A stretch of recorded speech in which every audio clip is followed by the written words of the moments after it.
everybody. On today's episode of Madge Unmuted, it's my Christmas special.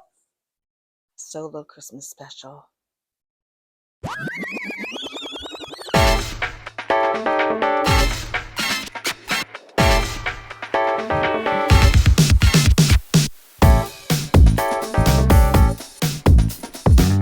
Hello, everyone. Welcome to another episode of Madge Unmuted. I am your hostess, Madge Madigan. Welcome. Now half my head is cut off. Hey, Merry Christmas. This is my soft launch. That always sounds so weird. Soft launch of my season 4 of Madge Unmuted. I'll get into that and tell you why. Hey, what do you think? Do I look like a Hallmark movie? A very hooker holiday? Wait, you gotta tell me, which ones do you like better? Hold on. Okay, do you like these better? This outfit better? It looks less Studio 54 for the holidays. Or this one. Or these. More hooker shoes? Dallas Cowboy Santa hooker? No, those are higher. Anyway, I got a thing for Betsy Johnson shoes, Betsy Johnson boots. Let me know which ones you like down in the comments. Which ones are your favorite? I'll just put on whatever the hell I feel like it after this. And yes, here we are. I put these back on because, you know, they're just fun. How are you? Hi, welcome back to Madge Unmuted. I'm just going to move right up here. Can you see me? Thanks for coming back. Hey, I just wanted to let you know, I'm a little sad to let you know that one of our regular castmates will be here in a much more diminished capacity this year, and that will be my Cleavage. That's because I lost. I know you can't. I moved the damn thing around, but I lost. I know you can't tell. I lost like almost 15 pounds since August. And so guess where it all went first? God's cruel joke. So yeah. Here I am with 20% less boob. Madge Light. So yeah, how have you been? Lord Jesus, I have been. The reason I hadn't done a podcast in a long time is I was working full time for a job that I absolutely loved. I was working for a production studio streaming platform. It was really great. I really loved it. And 10 months into it, we were all called into a Zoom meeting because we all work remote, and we were told at the end of this meeting, we're shutting down the studio and we're laying you all off. So that was fun. No warning. That was actually pretty shitty. It was a great experience, but like corporate America, do better. That was so shitty. I can't even tell you. You know, and don't get me started, but for those of you that are like, oh, we gotta, we gotta give the money to the corporations, trickle down economics, and they are the ones that, provide the jobs. Bull fucking shit. All they care about are the C-suite people and the shareholders. So all the money goes to the top. They don't give a shit about you. Look what fucking Elon did. He didn't even know who did what. And he's like, I'm just going to slash jobs. So anyway, what else has been going on with me? My kids are fabulous. Still no news on the, grandma front or mother-in-law front. No, my three kids are awesome. I raised them to be independent. They are all doing phenomenal in their careers right now. So I'm really happy. All three of them live in the New York City area. And so all of them are doing great. They're happy as can be. Along with that, I have to tell you what I've done this year. Perhaps the highlight of my year. No, absolutely the highlight of my year. And I had some really fun stuff happen this year. But being that my daughter works for the NHL, she can get tickets. Well, she can put in for tickets anytime for tickets for the Madison Square Garden for whatever's going on. It's for their suite. The NHL has a suite, so she puts in and there's so anyway. At the end of October, I asked her back in like August, could you please see if you can put in for these tickets? And she got them, and I got to go see Depeche Mode in Madison Square Garden on Halloween weekend from the NHL suite. Best fucking night of my life, other than giving birth to each of my three children. Those 3 nights were pretty awesome. This was like dream come true. Depeche Mode has always been one of my favorites. Been one of my favorites since, my God, like their first album came out in '81, back in '81. Huge fan in college in the early '80s. I was a DJ at WMEB, University of Maine. I would play them on the radio station incessantly, with them and New Order and the Clash. um, but anyway, oh my God, I had this funky outfit on that I just was my authentic self. I went out and I fucking danced the entire time, sang, yelled, screamed. I that was the best night of my life. I never felt so alive. So I hope to do more of that. Yay! I gotta go see more. I gotta go see more bands. I gotta go to New York more often and see my kids. And actually, that's my goal for the next year, is to move that away. I'm a few hours that away from New York City, so I need to get that away. I've always wanted to live there. That's where they live. Hopefully there'll be grandchildren in the next few years that Nanny needs to be closer to. That's what I'm gonna call myself, damn it, because that's what I called my grandmothers, Nanny Madigan and Nanny McCall. Anyway, I have a special treat for you. I know the past few years I've done I've always done a Christmas special of Christmas songs we hate with my dear friends Scott Spezzano and Sean McGraw. But I didn't ask them this year because honestly, I didn't know when the hell I was ever going to do podcasts again. So, but finally today, I'm like, you know what? Damn it! I'm just going to throw one together, whip it up, and I'll do my own damn Christmas special. Plus, already our special was always Christmas songs we hate, and I think we've pretty much fucking gone over all the songs that we hate, and it's just kind of on repeat. So not much we can add. This year we're gonna do. Let me just roll over here. Come here, damn it!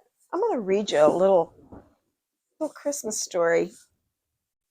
Not A Christmas Story like the movie. I'm going to read you the mother of all Christmas stories, Madge style. "'Twas the night before Christmas." Uh oh my God, how cute is this? My son got this book when he was a baby, and I used to have these. I had these labels made for all his little books when he was a little toddler.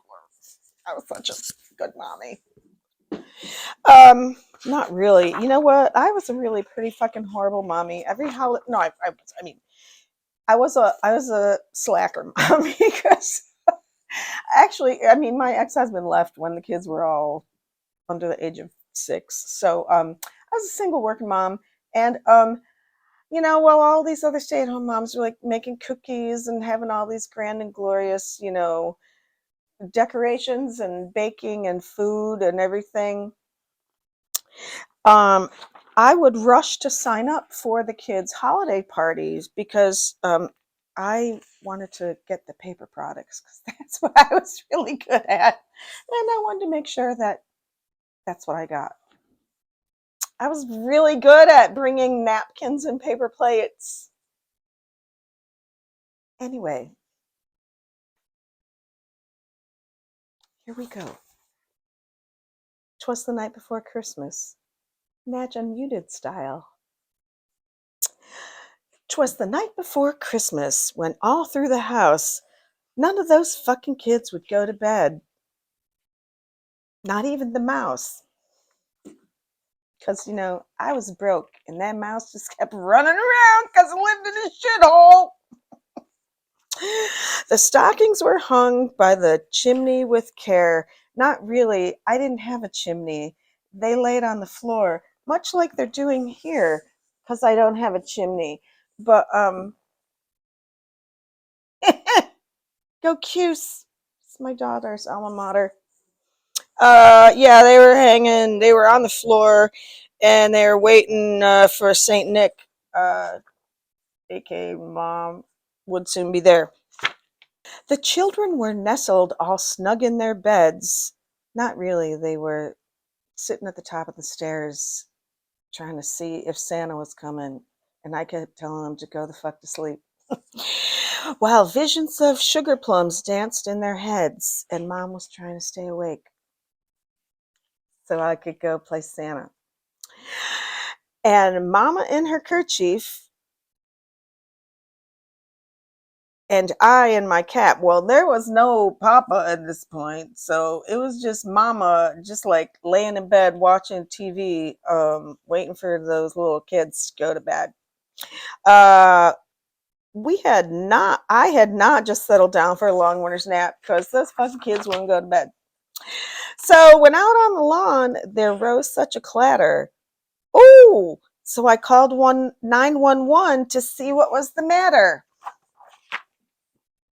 Away to the window I flew like a flash, tore open the shutters and threw up the sash. And I gave Santa a good flash. Not really. The moon on the breast. See, there's that flash. Told you. The moon on the breast, of the new fallen snow. Gave a luster of midday to objects below. This is bad. When what to my wondering eyes should appear but a miniature sleigh and 8 tiny reindeer, because I had just done some shrooms. With a little old driver so lively and quick, I knew in a moment it was my Uber driver, Nick. More rapid than eagles, his coursers they came. What does that mean? I gotta look that up. Somebody look that up. What's a courser? A corsair? No, that's a plane. And he whistled and shouted, "Get your ass down here! I'm waiting." Oh, he called them my name. Now Dasher, now Dancer. No, my name's Madge. Now Prancer and Vixen. Ooh, you got that one right. On Comet, on Cupid. Again, Madge. On Donder and Blitzen.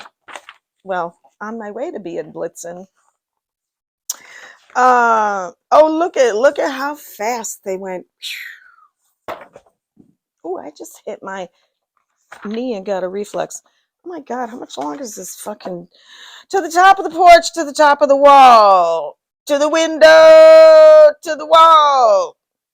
Oh, now dash away, dash away, dash away. Oh, these females crawl. Oh, not the right thing. As dry leaves before the wild hurricane fly when they meet with an obstacle mount to the sky. I don't know what all that meant. So up to the housetop, click, click, click. Down through the chimney with old Saint Nick. Oh no, that's not good. Up to the house out the coursers they flew again with the fucking coursers. I don't know what that is. With the sleigh full of toys and Saint Nicholas too. He is not fitting down that chimney. Let me tell you about that because he's got some Weight Watchers. Oh wait, they went bankrupt though, and the guy said that they were going to change their focus. Anyway, I digress. Saint Nick. Oh, I'm not body shaming Saint Nicholas or anybody. I'm just saying he couldn't go down the chimney. And then in a twinkling, I heard on the roof the prancing and pawing of each little hoof. Who the fuck is on my roof? Get down. And not like get down, but like get down. As I drew in my head and was turning around down the chimney, see, now you know this is baloney because this St. Nicholas was not coming down the chimney with a bound. He was dressed all in fur, and the boots with the fur from his head to his foot. All his clothes were all tarnished with ashes and soot. Well, what the fuck do you expect going down a chimney? A bundle of toys he had flung on his back, and he looked like a peddler with a big heavy sack. No, he just opening his pack. His eyes, how they twinkled. His dimples, how merry. I got dimples.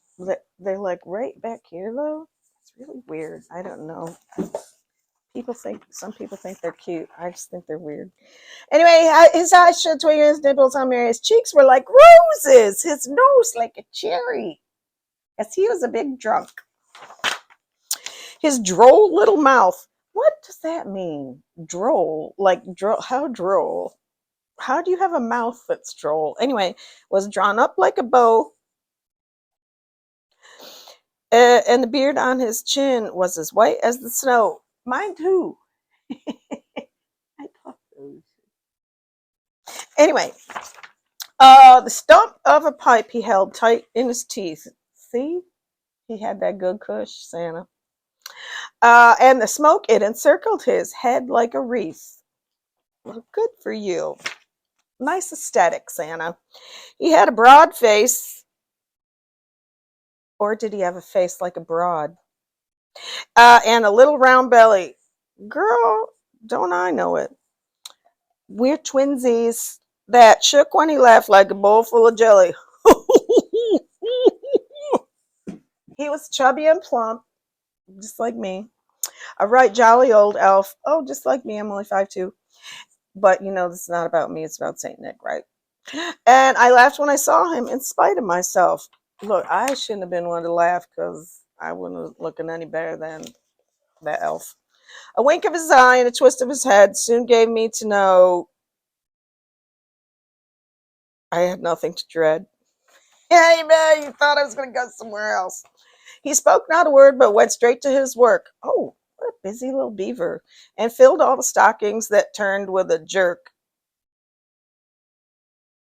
Santa was jerking? Better call Chris Hansen. And laying his finger aside of his nose and giving a nod, up the chimney he rose. Again, I call bullshit on that. Just saying.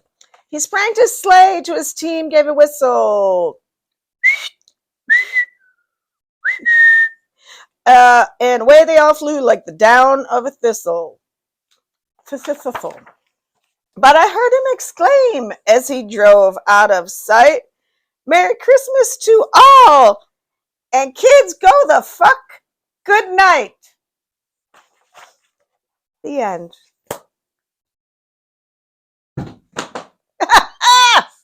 I hope you have a very merry holiday and a merry new year if I don't see you.